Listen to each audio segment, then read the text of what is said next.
পশ্চিমবঙ্গের সব জেলায় শুষ্ক আবহাওয়া এক্সেপ্ট দার্জিলিং, জলপাইগুড়ি, কালিম্পংয়ে আজকাল এই দুদিন আপনার বিক্ষিপ্তভাবে এক দু জায়গাতে হালকা বৃষ্টি হওয়ার সম্ভাবনা আছে, তার সাথে তুষারপাত হওয়ারও সম্ভাবনা আছে। সেটা হচ্ছে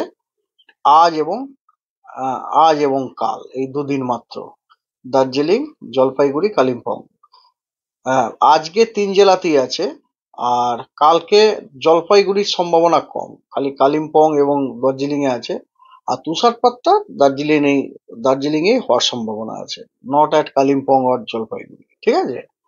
আর এছাড়া সপ্তাহের অন্য দিনগুলিতে সমস্ত জেলা এবং এই দুটো দিনেও, এই কয়েকটা জেলা বাদ দিয়ে সব জেলাতে শুষ্ক হওয়া, বৃষ্টিপাতের কোনো সম্ভাবনা নেই। আর সকালের দিকে আপনার ডেন্স ফগ হওয়ার সম্ভাবনা আছে সেই কতগুলি জেলাতে। উত্তরবঙ্গেতে দার্জিলিং, জলপাইগুড়ি, কোচবিহার। দক্ষিণবঙ্গে পূর্ব বর্ধমান, নদিয়া, উত্তর 24 পরগনা, দক্ষিণ 24 পরগনা, এই জেলাগুলিতে সকালের দিকে আইসোলেটেড ডেন্স ফগ হওয়ার সম্ভাবনা আছে, এবং যার কারণে ভিজিবিলিটি 200 মিটারের নিচে নেমে যাওয়ার সম্ভাবনা আছে। তার সতর্কবার্তা দেওয়া হয়েছে, হলুদ সতর্কবার্তা। 13 তারিখ সকাল 8:30 থেকে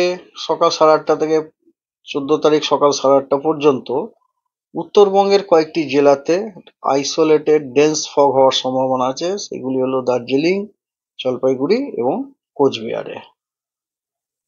এবং তার জন্য ভিজিবিলিটি কমে যেতে পারে।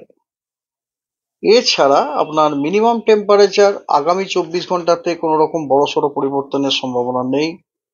পরবর্তী দুদিনে 2-3 ডিগ্রি কমে যেতে পারে মিনিমাম টেম্পারেচার, এবং তার পরবর্তী 2-3 দিনে ধীরে ধীরে আবার 2-3 ডিগ্রি বেড়েও যাওয়ার সম্ভাবনা আছে। কলকাতাতে ইট ইনক্লুডস কলকাতা অলসো।